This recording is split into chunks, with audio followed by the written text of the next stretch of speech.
Buenas tardes a todos. Como escuchaba por ahí, realmente el objetivo de esta presentación es al menos dejar caer lo justo para que quien al final no se lo pueda leer pueda hablar del libro. Entonces no os preocupéis por si alguien no tiene todavía a media, que intentaremos evitar de todas maneras los spoilers. Bueno.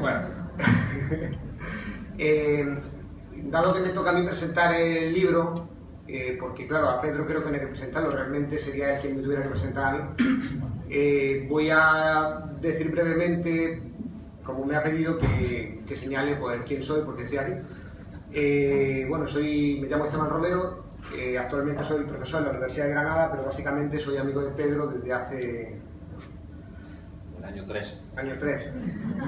Pues no recuerdo, del colegio, ¿no? Entonces, son ya muchos años, hemos compartido muchas cosas, con encuentros, épocas en las que nos hemos visto, presencia en quizá los momentos más señalados de nuestras vidas, y realmente pues para mí fue una gran ilusión cuando él me propuso hacer esta presentación.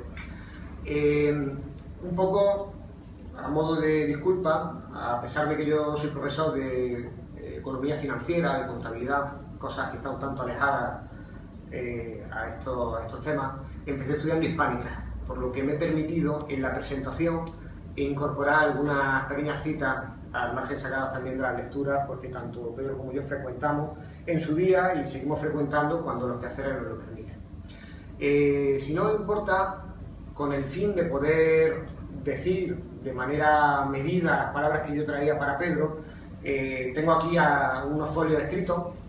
Lo iremos salpicando con cuestiones un poquito más pues improvisadas.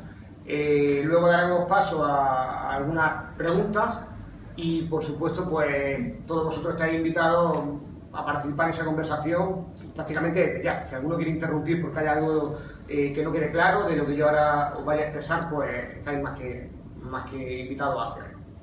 Bueno, pues empiezo con la presentación del libro, ¿no? Cuando el pasado mes de febrero Pedro me pidió que hiciera la presentación de su primera novela en Málaga, me sentí lleno de orgullo, elegido. Cualquier buena noticia suya siempre lo ha sido mío. He sido siempre proclive a tomar partido por él, aun equivocándome a veces por su innegable persistencia y su tenaz voluntad, que siempre han ido más allá de las que yo atesoro. Que Pedro hubiera escrito su libro, desde el que me imaginaba su exilio malagueño, y que pensara en mí era algo impagable, un tributo a años de encuentros, y no encuentros, pero de entusiasmo basado en el recuerdo y lo fortuito. Pedro es ante todo un buen hombre y un amigo lleno de talento. No tardé en compartir el sentimiento de alegría con la responsabilidad de un compromiso, del reto de hacer algo que nunca había hecho frente a un auditorio. No hablar de mi libro, de mi proyecto, de mi idea, sino del suyo. Entonces, Pedro, pues he venido a hablar de tu libro. Sin embargo, el envite va más allá. No pretendo hablar solo del crisol de lo prohibido y una mujer que desaparece, sino también de él o de ellos. No sé si ustedes lo han notado ya, pero Pedro no es uno solo. Coquetea con los distintos palos del arte de la vida y mantiene con ellos romances, infidelidades con tanta gracia que su mismo semblante público, a fuerza de necesidad, está doble cara, perdonad. Yo me he dejado la frase, voy a continuarla porque creo que iba bien enlazada, ¿no? De las mejores que me habían quedado, entonces me tienes que avisar de esto, por favor. Bueno, no sé si ustedes lo han notado ya, pero Pedro no es uno solo. Coquetea con los distintos palos de la vida y mantiene con ellos romances, infidelidades con tanta gracia que su mismo semblante público, a fuerza de necesidad, habría de perdonarle tanta distracción y alterno. Pedro, para aquellos que ya hayáis leído la obra, es un Mario Casasola, que no solo ha sido capaz de satisfacer a las más difíciles amantes, a la música, la poesía, el dibujo y ahora la narrativa, sino que también ha sido capaz de distanciarse de todo ello, hacer una mueca irónica al boato y la impostura, a diferencia de lo que yo puedo hacer hoy, y cantar como hace nuestro común referente Luis Eduardo Aute, con una canción que me acaba de confesar que no conocía. ¿Qué me dices, cantautor de las narices? ¿Qué me cantas con ese aire funeral? Si estás triste, que te cuenten algún chiste. Si estás solo, púdrete en tu soledad. Pedro, cuando nos reuníamos, pues hará 20 años, en el piso de 20 años, pero no tanto.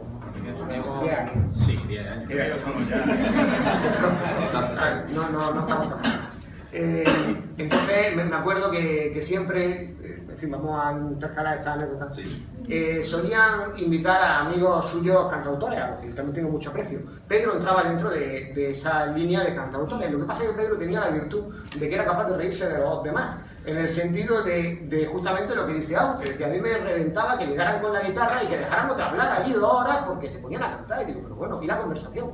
Entonces Pedro me acompañaba, ¿no? Aunque él también llevaba la guitarra. No sé tú cómo recuerdas aquello. Sí, bueno, yo me acuerdo que a mí me gustaba hablar con la gente, me gustaba hablar contigo, pero sabía expresamente que tú no soportabas mucho esa dinámica de llegar con la guitarra y romper un poco el clima. Con mi... Me daba coja, ¿no? La natural diplomacia que me caracteriza, pues bueno, te da un poquito de... Bueno, realmente todo era envidia, porque nunca he tenido el don de la música y por lo que veo el de la narrativa se me manifestaba más tarde. Bueno, Pedro como hombre libre, contradictorio y profundamente creativo. Pedro, mi amigo, es un diletante de la vida, un aficionado en el mejor sentido de la palabra, quizá el único posible que haga justicia a la medida del hombre, a los que militan en el bando de la vida. Solo el aficionado es capaz de tomarse en serio la vida. Nada, salvo el burocrático, puede acabar siendo acreedor de ese ansiado sustantivo que es la profesionalidad en nuestro tiempo. Por eso, Pedro no quiso dedicarse al arte, quiso ser un trabajador profesional, en el mejor sentido de la palabra, y liberar su tiempo para su vida, para su desarrollo espiritual y sensorial. Pedro el escritor. Como apuntaba y ya me voy alargando, hoy no solo voy a hablar de él, sino que voy a intentar distinguir entre él y ese otro personaje que es su propia novela, que su propia novela construye, el escritor.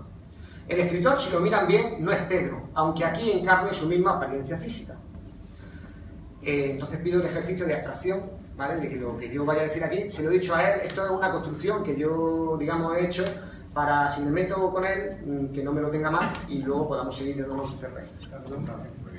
Bueno, digo, ahora solo les pido, Pedro, te pido que me permitan la libertad de lanzar hipótesis arriesgadas sobre el escritor y sus personajes.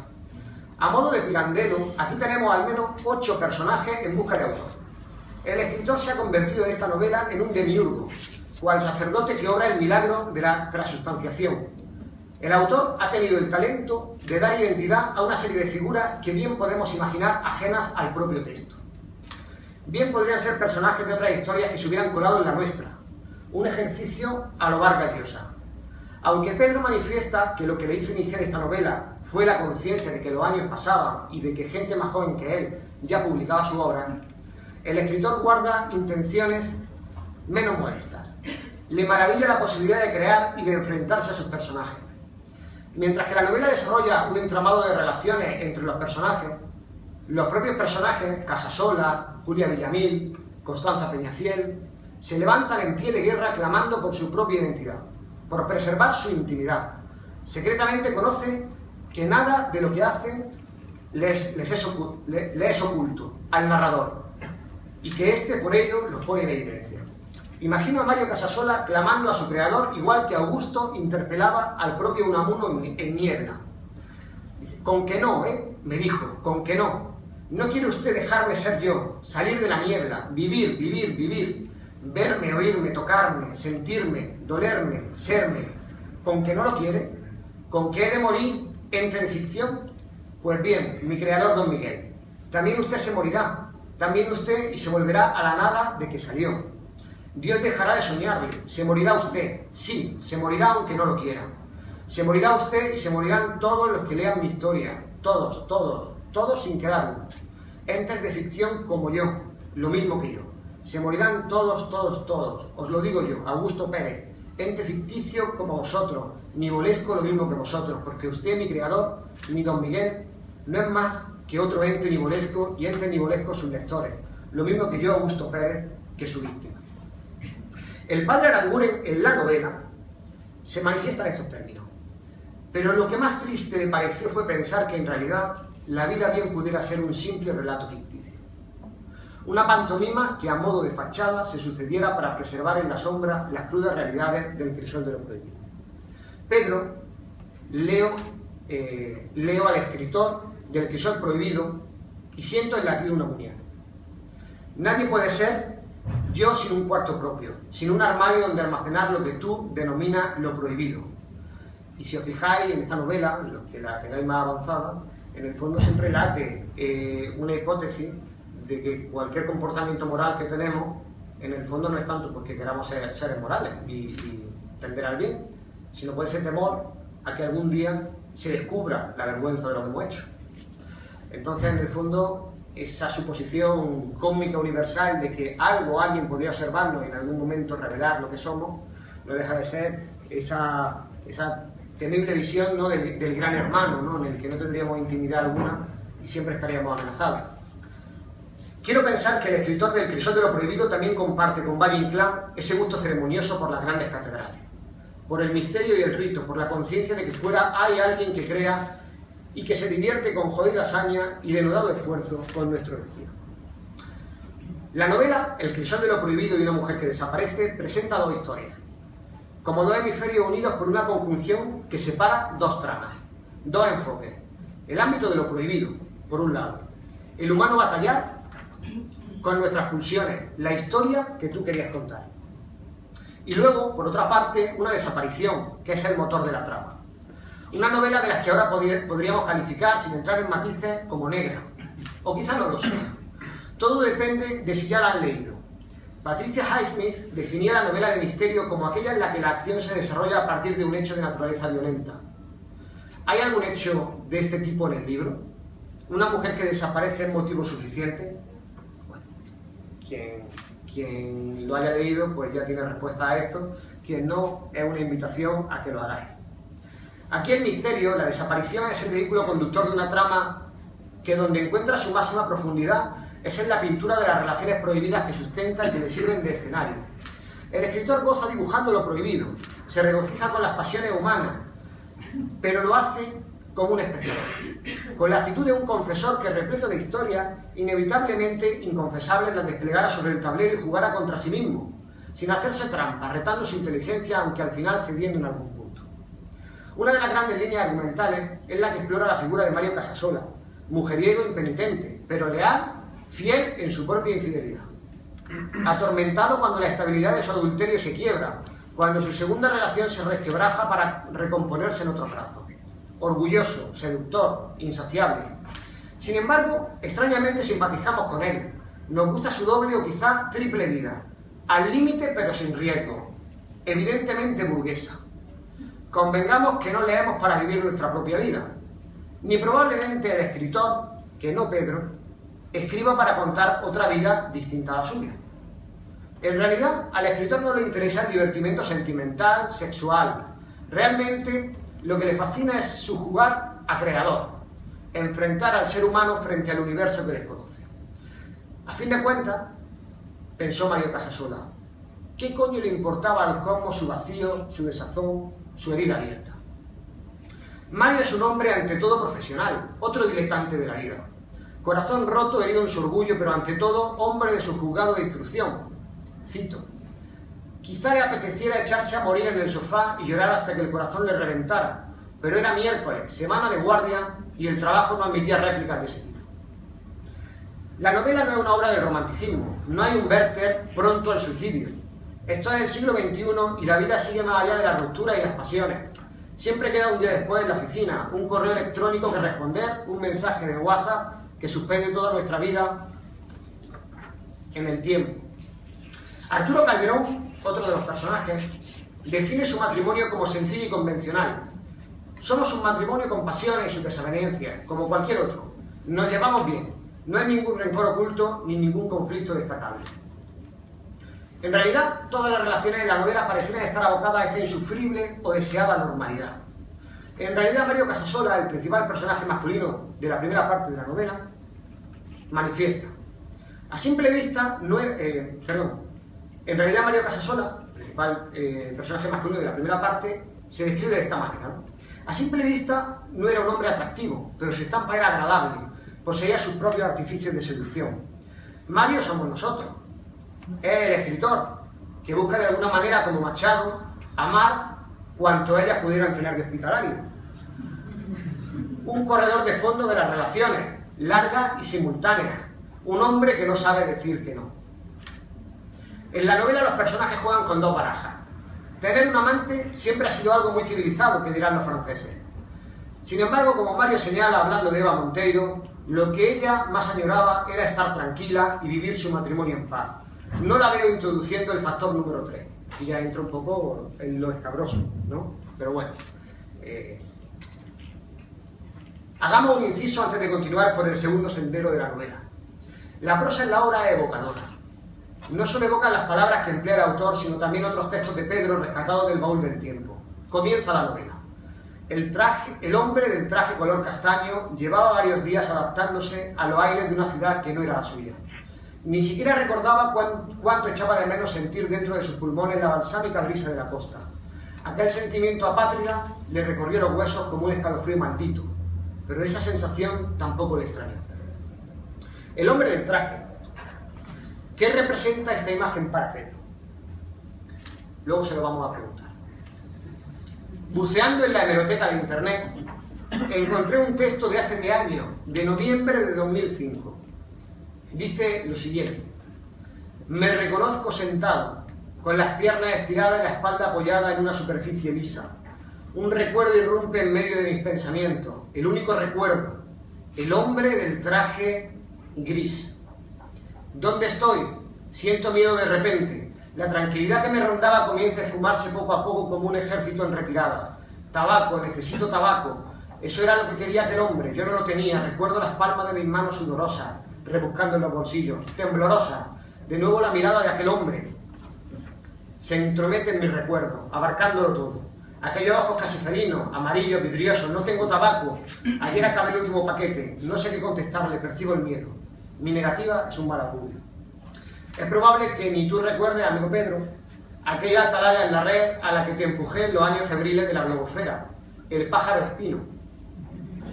Podéis imaginar, luego si queréis os invito a que lo preguntéis, así me ahorro hacerlo yo, el por qué se llamaba de aquella manera. Esto también lo podemos relacionar con el padre Aranguren, que luego aparece por aquí. Pero bueno. Tu estilo ha estado siempre ahí, madurando a lo largo de una década, durante más de una década. Pedro, en tu otro yo poeta, fuiste también pródigo en seudónimos, incluso en suplantaciones, si ya podemos hablar con la tranquilidad de lo prescrito. Recuerdo aquellos concursos de poesía en los que faltaban categorías y faltaban ediciones para que tú ganaras, o alguno de tu familia. Entre tus muchas vocaciones, Pedro, veo trazas de ti en la figura de Bernardo Aranguren, sacerdote jesuita, herido en El Salvador y confidente de Mario Casasola. Bueno, esto lo tengo que desvelar porque, claro, siendo Pedro admirador de los jesuitas, ¿no? Dentro de alguna manera. Pero franciscano de pro, digo Pedro porque es jesuita y no franciscano. Me dice que, hombre, un poco prefería ponerlo a ellos en un compromiso antes que reforzar la vocación franciscana, que era claro que es la de escuchar, ¿no? Bueno, como decía, Bernardo Aranguren, sacerdote jesuita herido en El Salvador y confidente de Mario Casasola. Secretamente, si a modo de la serie Perdidos, la recordaréis, ¿no? Ha pasado ya mucho, pero algunos la seguimos, ¿eh? Ese capítulo a las 6 de la mañana.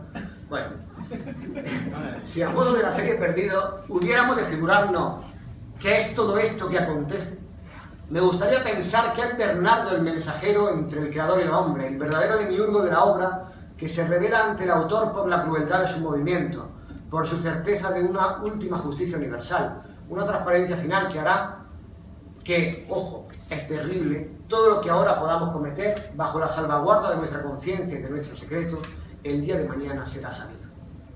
Sí, amigo Pedro, el escritor de esta obra dibuja un gran hermano al eterno. Somos pues objeto de un experimento de los dioses, como Augusto recordara a Unamuno, o como durante Perdidos pensamos a lo largo de 5 temporadas, hasta que en el último capítulo lo fastidiaron. Dice el padre Aranguren: el motivo que a la mayoría, a veces también a este pobre pecador, nos impide realizar actos inmorales o malas acciones, no es en su mayor porcentaje el sólido posicionamiento en el bando de lo moralmente correcto, sino la falta de garantía de su eterno encubrimiento. Bueno, la hipótesis aquí también no deja de ser inquietante, porque todos somos en potencia, pequeños criminales en potencia, digamos, ¿no? sin que llegue la sangre al río, pero si nos dejara. No sé si vemos aquí un poquito la mano de Hobbes, ¿eh? El hombre es un lobo para el hombre, pero bueno, ahora lo dejamos para el día. Dejo la pregunta por si alguien lo quiere. Sí.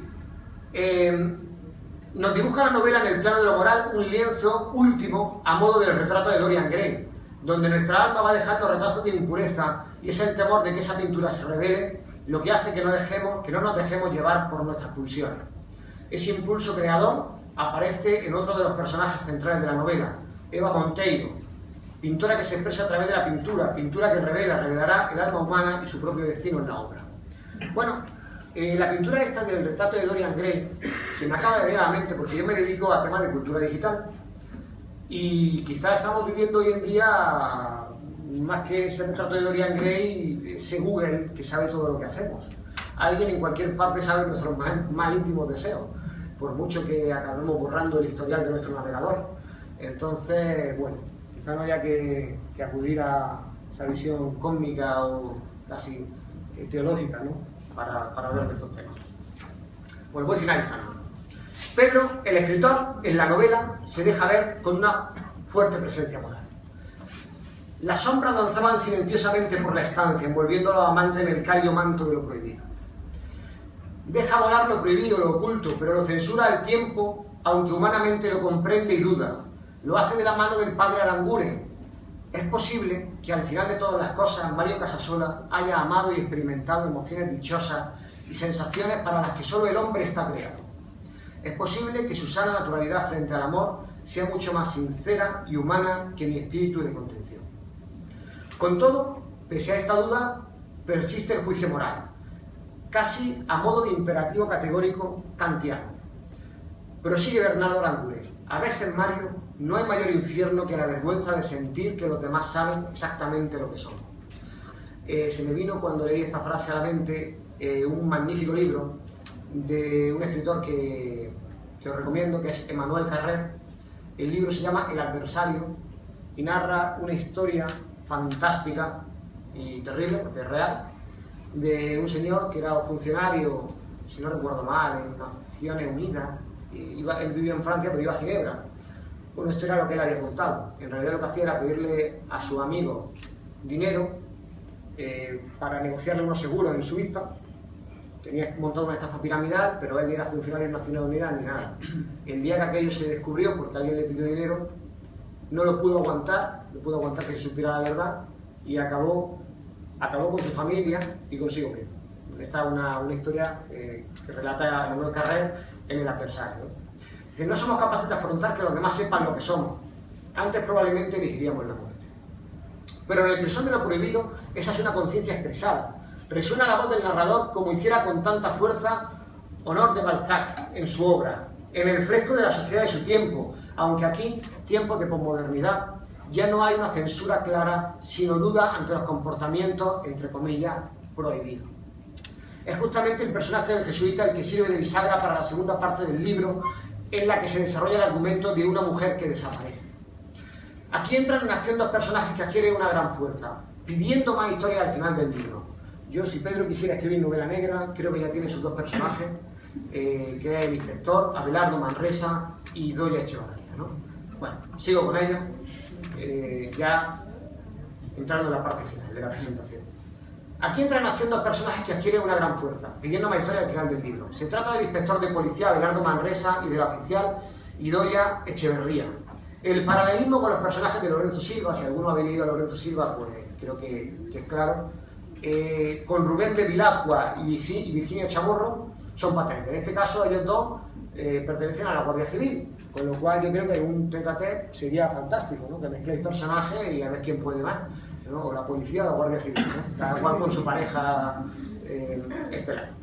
Bueno, Pedro siempre ha bebido de los clásicos del género de misterio, más novela misterio que novela roja, que el noir norteamericano. Devorador de Agatha Christie, homenajea a su autora a través del personaje de Constancia Peñafiel, que es amante del género, y de tantos otros detalles. No sé si habéis tenido ya la oportunidad de leer el libro, quizás hayáis hecho como hice yo, al final en la última página me puse los nombres y las relaciones entre los personajes, porque claro, Pedro está acostumbrado a esas novelas, como diríamos, agatistas. La editorial Molino, ¿no? Que venía con los personajes en orden alfabético. Yo echaba en falta la lista de personajes en orden alfabético, al que, como decía, lo ponía en orden alfabético para... Los ponía en orden alfabético para la autora, pues, para no dar pistas sobre quién era el protagonista y quién no. Bueno, dice, echamos incluso en falta una lista alfabética de personajes para no perdernos, tan al estilo de la escritura británica.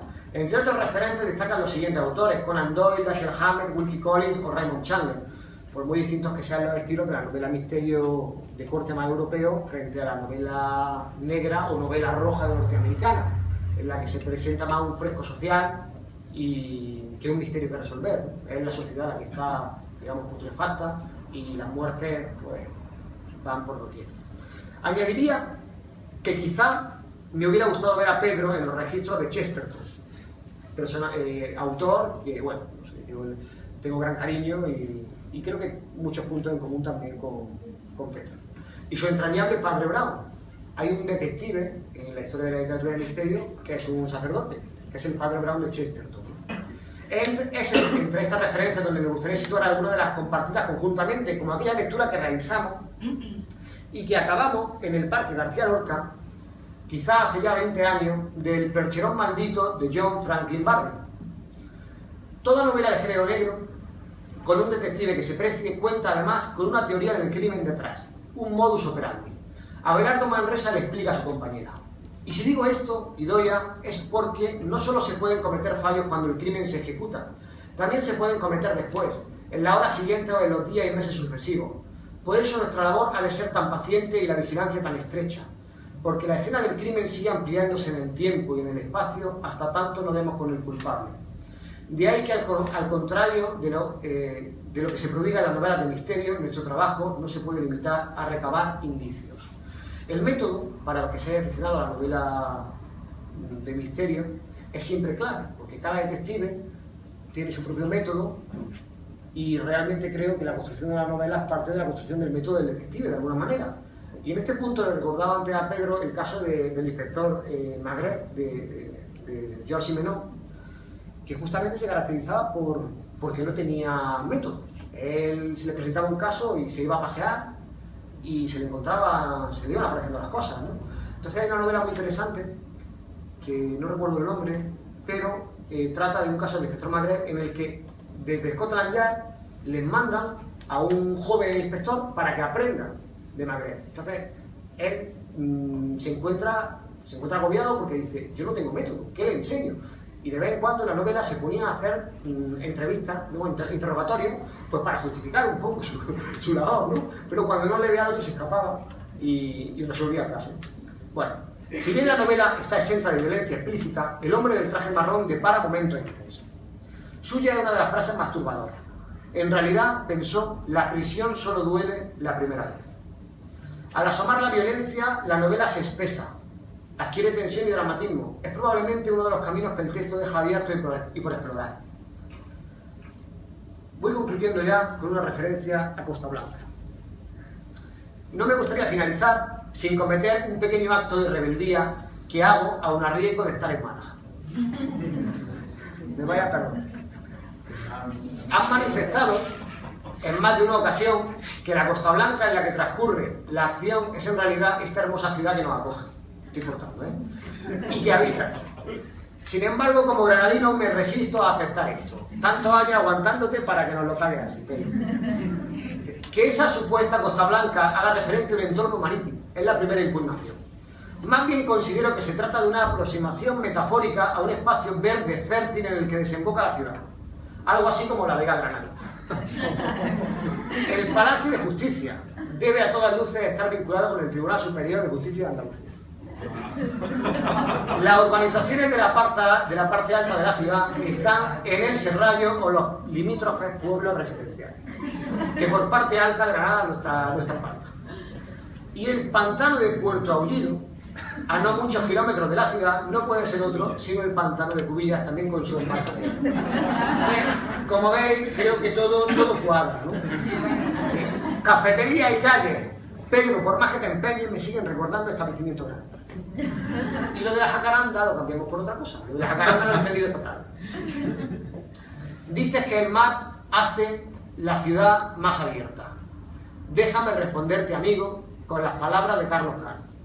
Granada vive en sí misma tan prisionera, que solo tiene salida por las estrellas. Bueno. Dice Antonio Padilla también que en mi Andalucía del alma hay una ciudad preciosa, en mi Málaga asombrosa, que a mí me trajo la calma.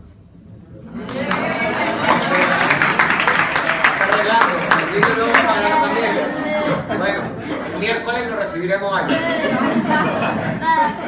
Pues el libro ya lo tenéis aquí, quien no lo haya leído, la verdad que es una fantástica ópera prima. El libro que si algún día consigo escribir, al menos me gustaría que tuviera esta calidad, esta facilidad de lectura, es estar pensado para el lector, capítulos cortos para tenernos enganchados, una estructura bien trazada en la que todo cuadra, como decía Chekhov. Si al principio de un relato te encuentras una escopeta colgada de un clavo en la pared, esa escopeta debe servir para algo. Y Pedro creo que no deja nada sin cerrar y sin atar y bien atar en su novela. Entonces de verdad os invito a que la leáis y a que lo difundáis y bueno, y que ahora le preguntemos todo lo que queráis.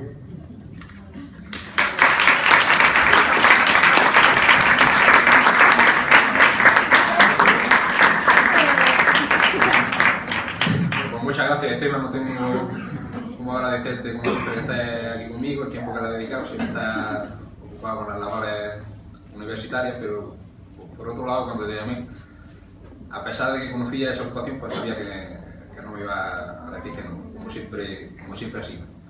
Gracias a todos los que estáis aquí, a los que os conozco, pues me dan amparo de tener a la familia y a los amigos cerca, y a los que no os conozco, pues también me da alegría porque parece que esto va rompiendo el círculo de amigos y conocidos, con lo cual pues, también con cierto temor y zozobra de que bueno, la obra llega a espacios que no son los propios del ambiente de uno.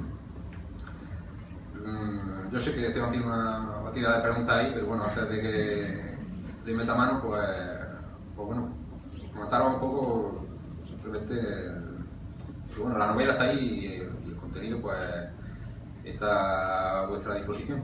Quizá lo que no está ahí pues sea un poco el proceso de cómo surge todo esto. Antonio Arena, un periodista que me preguntaba esta mañana que por qué escribía, y bueno, yo le decía que, bueno, que no tenía un porqué, porque lo vengo haciendo de siempre, de una manera u otra. Desde que eres pequeño y le escribes las típicas cartas de verano a los amigos y a las amigas, cartas que ya no se escriben, por cierto, porque tenemos el correo electrónico, a esos momentos de la adolescencia donde llega la poesía, intentas cuadrar un soneto, te surge un relato corto, que me queda asombrado, pero yo, ese relato que ha citado Esteban, llevo muchos años buscándolo, lo quería perdido y no sé, la verdad es que no sé de dónde lo habrá sacado. Ya me dará la reseña. Y luego un día, pues bueno, pues llega esa, ya con 30 años, llega esa feria del libro de Granada y llega a mi mano un libro de una chica que, bueno, pues mira la contraportada y ve que tiene pues 26 años, entonces pues dice, bueno, pues por Dios bendito que estoy haciendo con mi vida, ¿no? Si siempre he querido entrarle a la novela, pues entonces hay un momento que es como preparar posiciones, dice, pues bueno, pues nos sentamos, nos ponemos y hay que hacerlo, porque si no, pues para qué va a perder el tiempo. ¿Por qué este tema? Pues porque os llama la atención, y le llama la atención a todo el mundo. Fijaros que hay tres...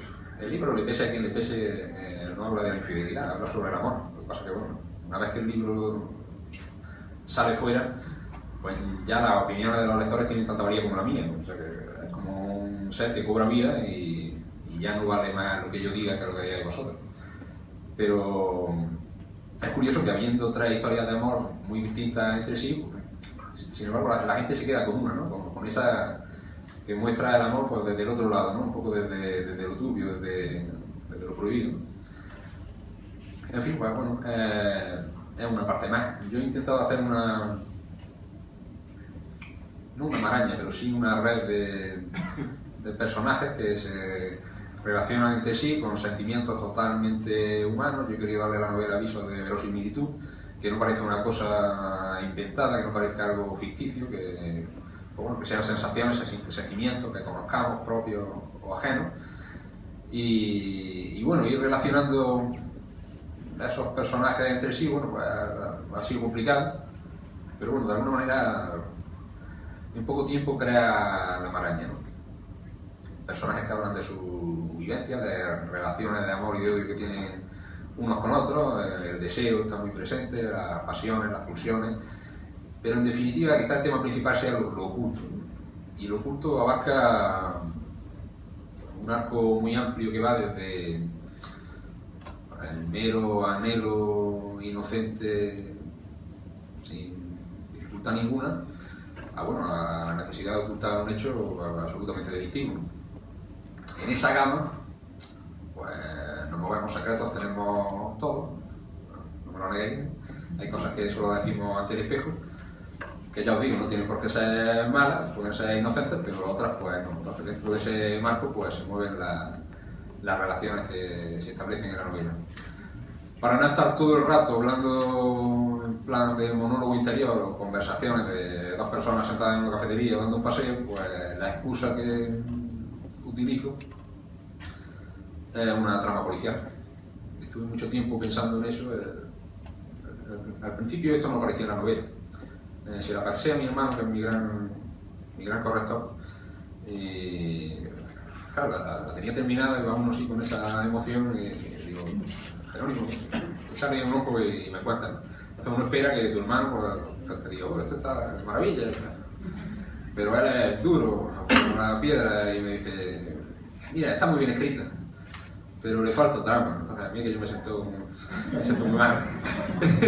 Pero claro, llegué a mi casa y digo, el caso tiene razón, me estoy sinvergüenza. Y pensé, bueno, ¿y si un personaje se pierde? Claro, eso implica ya una denuncia en comisaría, unas diligencias previas, una investigación, una historia. Total, que aquello parece que le iba dando juego y cogía uno de los personajes y bueno, pues dice que en un momento dado pues desapareciera. Claro que ello ya empezó a fluir de otra manera y la trama se creó por ahí. Y con ese camino policial de la desaparición, pues me fue muy fácil entrelazar la vida de los personajes y darle un poco más de juego. Lo más difícil ha sido dosificar un poco la información. Porque claro, uno ya en su mente pues tiene la historia de principio a fin, pero lo que más cuesta es ver cómo va soltando los datos para que el capítulo enganche, pero no vaya adelantando lo que no debe.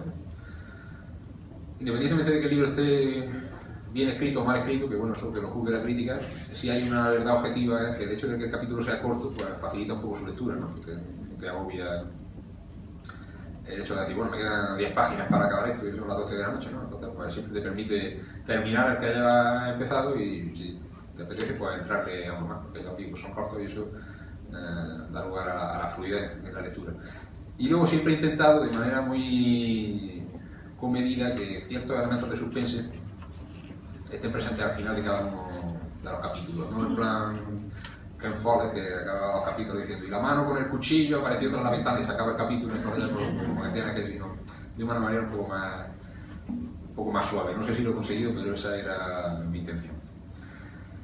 Al final las relaciones se van cerrando, el caso se va resolviendo, porque en fin, esa es la pega de utilizar ese hilo policial como excusa, pero bueno, que el caso lo tienes que resolver. Y el cierre de la novela, pues mi intención es que culminara pues, de manera normal, que diera la sensación de que aquello estaba cerrado, pero tampoco sin nada estrepitoso, ¿no? Ni nada extravagante que pareciera de última hora, sacado de la manga, sino, en fin, como la vida misma. Hay una relación que a mí me gusta mucho entre una persona, pues, de las más mayores que parecen uno de los personajes más mayores, y una chica más joven. Y recuerdo que mi suegra, que también se ha leído el libro, me decía, bueno, pero ¿por qué no ha escrito, por qué no ha hecho que él le diga algo a ella? Digo, pues bueno, porque así es la vida, ¿no? Porque no todo tiene que acabar. Entonces, bueno, eso lo pongo como ejemplo para mostrar que, bueno, que mi intención es que sea todo normal, que dentro de que es una historia inusual, policíaca, desapariciones, intrigas, pues, bueno, pues cuando leáis los rasgos del inspector Abelardo Manresa, pues bueno, pues podéis pensar, bueno, pero si se parece a mi padre, ¿no? O la señorita Julia Villamil, que nació como un personaje totalmente secundario y que luego se fue creciendo hasta ser uno de los protagonistas y uno de los personajes que más cariño le tengo. Pues bueno, pues puede ser, pues yo que sé, la chica que pasea por la calle. No hay nada de extraño, no hay nada de artificioso, en fin, en definitiva es la vida misma. Y ya está, espero que os guste. No es que haya una segunda parte del libro planeada en plan trilogía, que es lo que se lleva ahora, pero bueno, sí está empezada. Bueno, pues otra novela donde varios de los personajes van a salir. Y ya te imagino, ahora sí, un poquito de suerte, pues el año que viene nos vemos aquí presentando la segunda. Estoy a vuestra disposición, preguntar lo que quieras. Yo creo que tú tienes algo también ahí, una saeta. Así que estoy a vuestra disposición. Si quieres...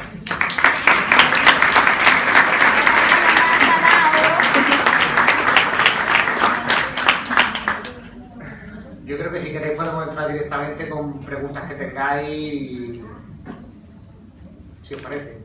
¿Alguien se anima? Sí, por favor. Bueno, yo, ya que has dicho tú lo de la referencia está clara de Agatha Christie y tal, yo he visto un par de referencias también. Bueno, yo he hablado mucho con él, pero ya que tú no has sacado el tema, o ya que lo hable él, que las otras dos referencias que yo veo, una película a la que yo sé que le tiene mucho cariño, que es El secreto de tu ojo, o de sus ojos, no me acuerdo cómo decirlo. El secreto de sus ojos. O de los suyos. Y otra es Inevitable García Márquez, y que bueno, que explique un poco qué es lo que la llevaba, qué es lo que te ha llevado. El secreto de sus ojos es una película argentina de Ricardo Darín, vale la redundancia,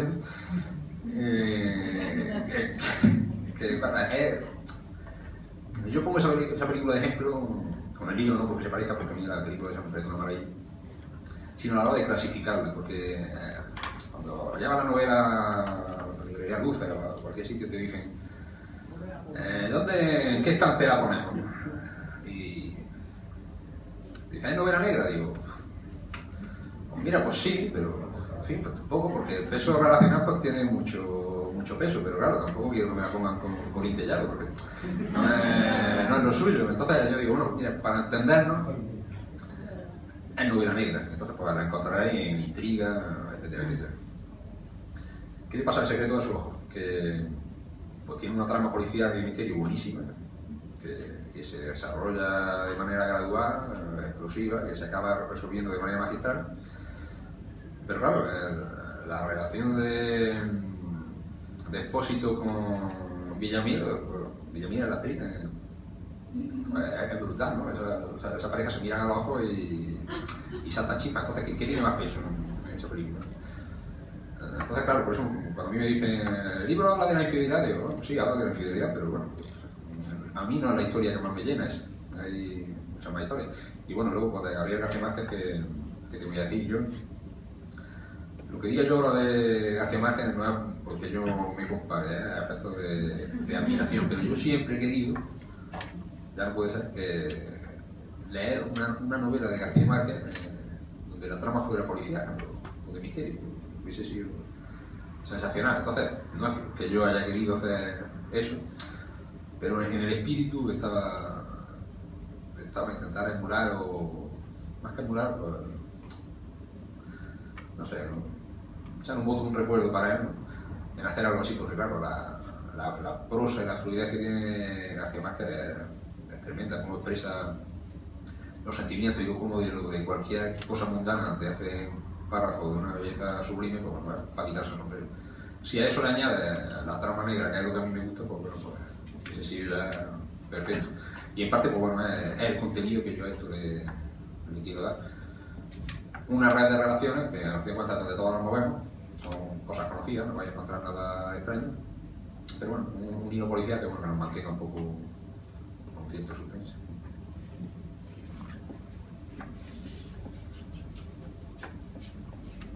¿Más preguntas? Yo no voy a hacer una pregunta, solo un comentario, porque antes has dicho tú que varios Pedro, no sé qué más. Pedro es escritor de novelas, desde luego de quien no se desprende del todo es del Pedro Poeta, desde mi punto de vista. Porque realmente la sensación que yo tengo es que, además, es un balanceo muy agradable dentro de la lectura de la novela, el Pedro Poeta que se le ve Bueno, muchas gracias. Yo, de vocación, soy poeta. Lo de la novela ha venido muchos años después. Y claro, teniendo ese pozo ahí, pues os lo vais a encontrar, no se me olvida decir, os lo vais a encontrar en la novela muchas veces. No vais a encontrar un poema de repente, pero sí hay momentos en los que le pese a quien le pese, yo sé que hay puristas del género, hay sensaciones, momentos, vivencias, miradas que o se expresan con poesía o pierde muchísimos momentos. No hace falta pensar con poesía, pero en el momento y la situación te lo piden. Entonces os vais a encontrar pues, bueno, momentos donde dos personas se encuentran, momentos donde dos personas se conocen o ciertas situaciones de tensión donde sí vais a notar la prosa un poco más poética de la cuenta. A riesgo de que la fluidez pierda un poco, bueno, pues a lo mejor estoy dispuesto a asumirlo, pero yo creo que vale la pena porque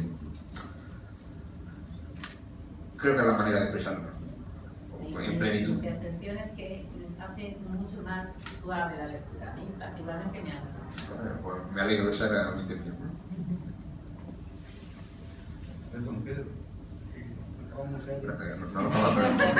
El señor de la cuarta fila. Cuando llega la vida haciendo todo eso, veo mucha seriedad. Hay también que he tomado tiempo de leer los libros enteros. ¿Hay algo de humor también? ¿De humor? ¿A ti también te gusta eso, el humor en la vida? Yo soy de humor, pero de humor negro. He visto mucha reflexión, digo, bueno, hay algo así, algo mundano que... No, por ahí bueno, mundano lo es todo, pero humor, no, si acaso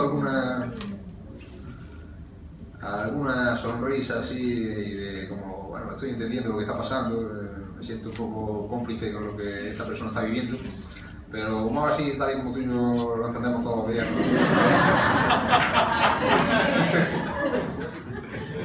Para la próxima.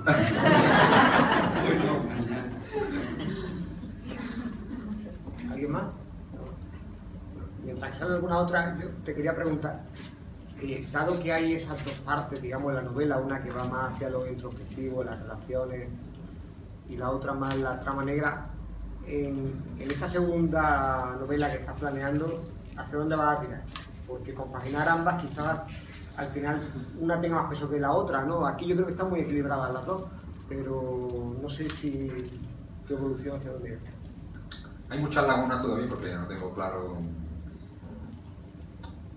ya digo, tengo el esqueleto, pero hay mucho todavía que resolver.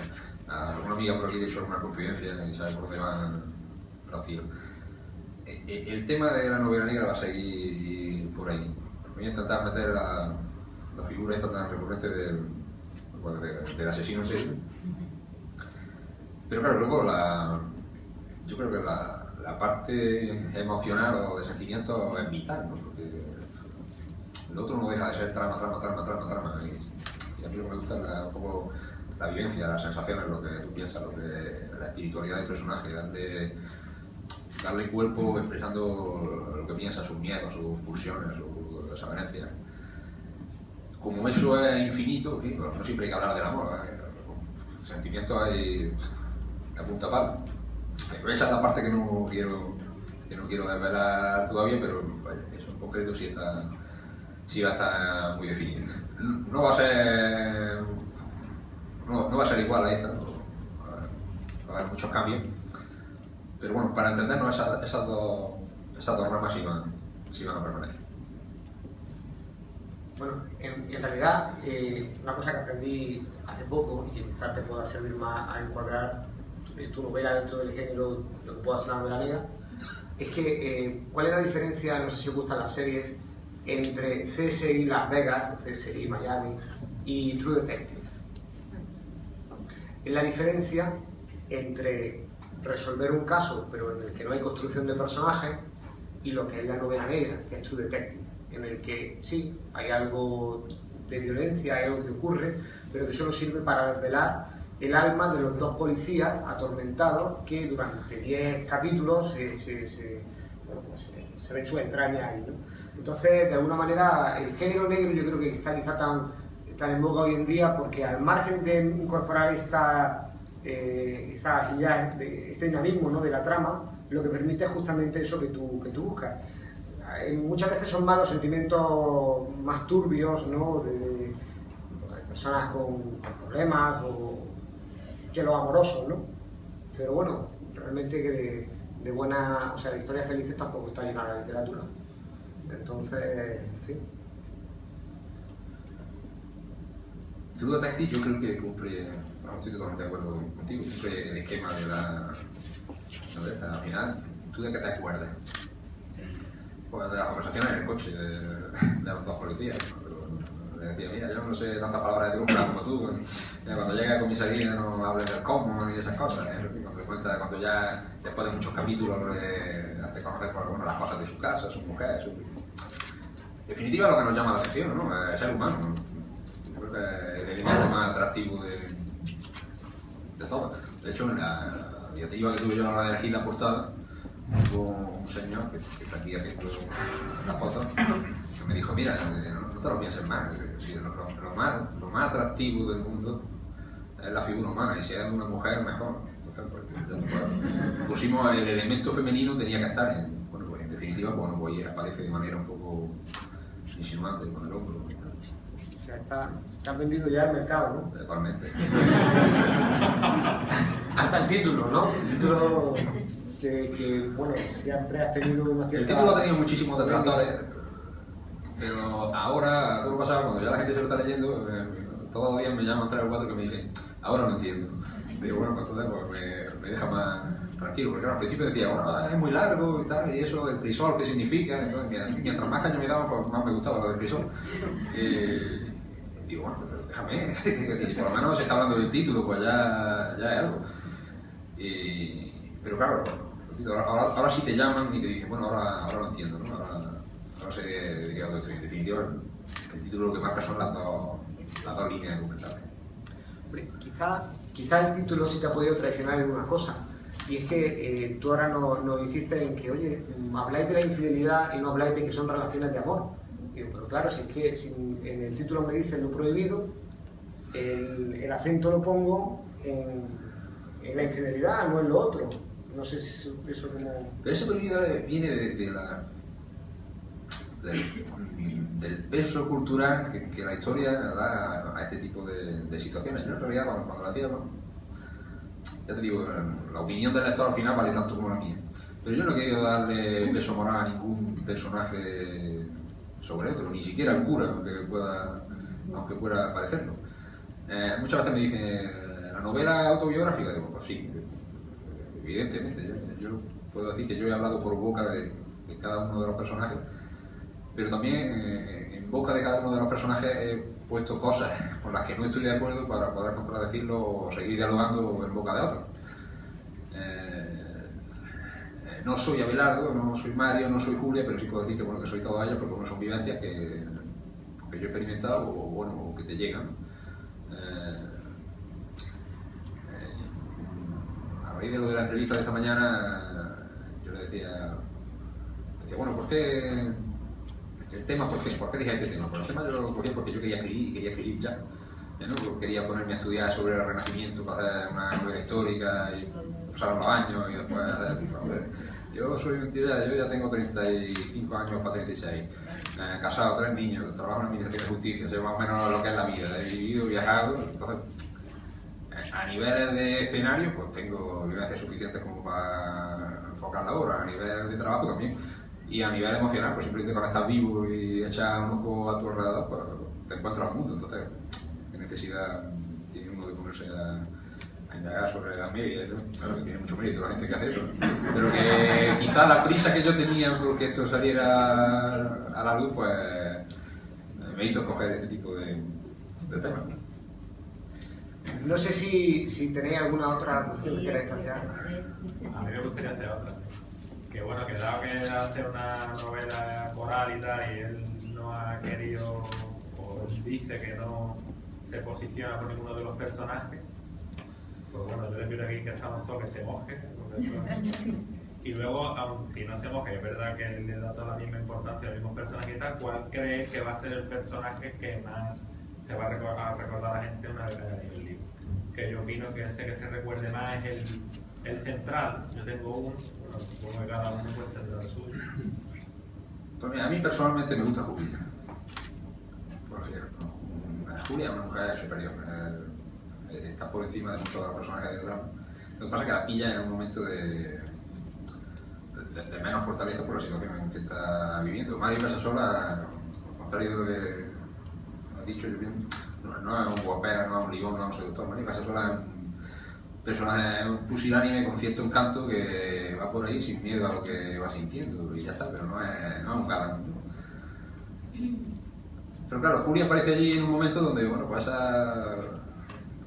cae en esos encantos, ¿no? Y entonces ese carácter de superioridad, pues baja un poco por la...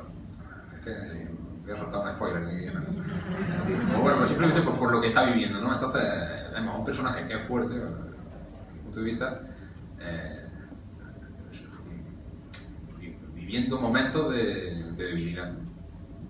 Ya os digo que surgió de manera secundaria, bueno, me hacía falta que hubiera una chica de esas características allí, pero claro, aquello pues se desató, te enamoras del personaje y al final pues toma unos visos de protagonismo que yo no esperaba.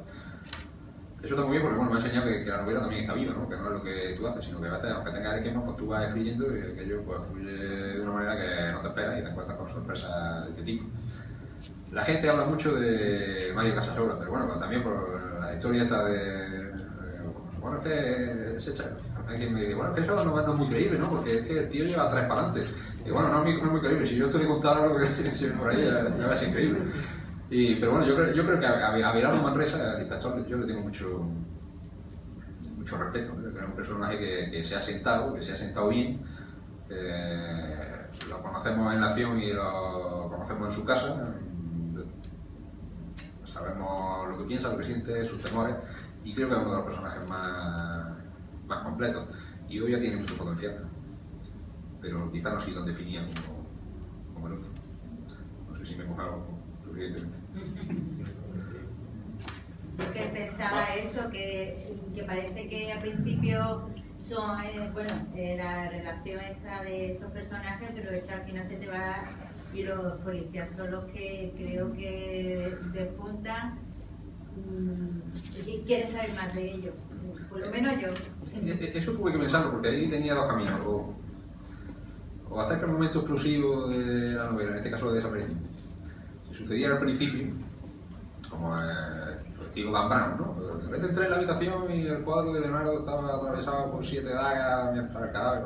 Y ya dije, bueno, ¿esto qué es? ¿Qué es lo que me estoy encontrando? Y a partir de ahí ya fluye toda la tensión. No conoces a los personajes todavía, lo cual te obliga un poco a que la trama de presentación y de acción vayan en paralelo. O bien arriesgar en presentar a los personajes con carácter previo, lo que ha hecho Agatha Christie toda la vida, a costa de poder aburrir a lo mejor un poco al lector que necesita más de la trama, pero ganando que cuando llega ese momento explosivo de la desaparición, que al lector le supone un boom, pues bueno, pues tú ya sabes perfectamente cómo es vivencialmente y espiritualmente, te sabes la relación que tiene el otro con aquel, conoces la red, conoces el entramado. Entonces, claro, yo creo que el momento se hace mucho más pleno y más denso porque tienes muchísimos datos, ¿no? Entonces ya ahí entran ya las conjeturas, entran las propias sospechas del lector, o porque tiene datos que manejar, hay conversaciones que ya he escuchado en boca de varios protagonistas, hay otros hechos y otros sucesos que ya he vivido, los intenta relacionar unos con otros. Entonces yo creo que se hace mucho más rico y que merece la pena un poco apostar por esa línea de presentación previa y que después explosión. Es verdad que lo de la policía fue una sorpresa porque nadie se lo esperaba de repente ya a mitad de la novela que aparecían otros personajes de tanto peso, pero claro, es lo que te pedía el hilo de lo que iba escribiendo. Bueno, pues Yo, si te parece, quizá podría seleccionar un pequeño párrafo, lo que tú quieras, que te guste especialmente para finalizar y dar paso a la firma del libro. Yo, mientras que lo busca, contar una pequeña anécdota. Hace un mes vino a Granada a traerme el libro y nos fuimos a tapear por el centro y llevaba el teléfono y decidí hacer una entrevista en distintos lugares emblemáticos de Granada. No sé si alguno lo habéis visto, está puesto en el YouTube. Entonces, me acuerdo que pasamos delante del Teatro Isabel la Católica y le dije, vamos a echar una aquí, Pedro, una toma, que tú siempre, como has cantado, y me dice, ¿has visto el cartel? Miro y veo a Luis Eduardo Aute. Bueno, yo se me iluminaba el ojo. Dice, no, pero mira más arriba. Más arriba estaba él, que tocaba con Aute. Y decía, bueno, pues para haberte ido a Málaga, sigue aquí muy presente. Me dio una gran alegría, no pude ir al concierto porque estaba en Madrid, pero ese es Pedro, ¿no? O sea, una persona polifacética y quizá eso sí que te parece a Aute, ¿no? Un poco, hay que seguir trabajando, pero Bendito sea Dios. hombre del Renacimiento, realmente. Muchas gracias. Son amigos tuyos, ¿eh? Muy simpáticos. Sí, son compañeros todos. He elegido uno de los que más me gusta.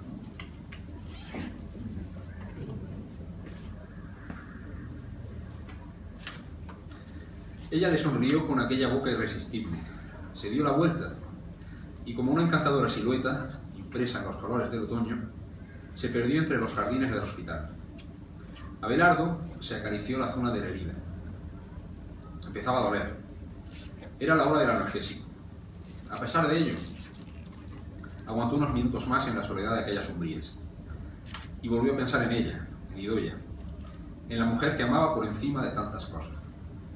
Y se sintió cansado y herido a su lado, demasiado viejo para que, tal vez algún día, ella llegara a sentir por él algo que se pareciera ligeramente al amor.